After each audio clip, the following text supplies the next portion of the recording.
ডিব্ৰুগড়ৰ উপায়ুক্ত কাৰ্যালয়ৰ চৌহদত ডাও ডাওকৈ জ্বলি উঠিল এখন বাহন।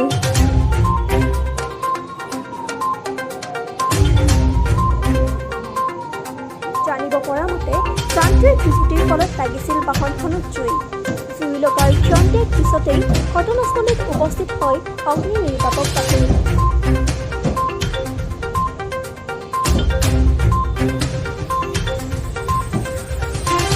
জুই নুমাবলৈ সক্ষম হয় যদিও বাহনখনৰ আধা সংখ্যক অংশই জ্বলি ভস্মীভূত হয়। বাহনখনৰ বাহিৰে অন্য একো ক্ষতি হোৱা নাই উপায়ুক্তৰ কাৰ্যালয়ত।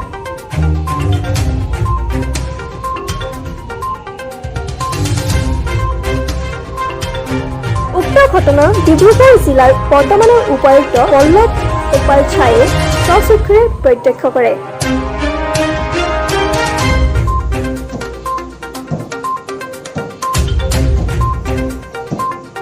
News Desk Report, News 24/7 Today.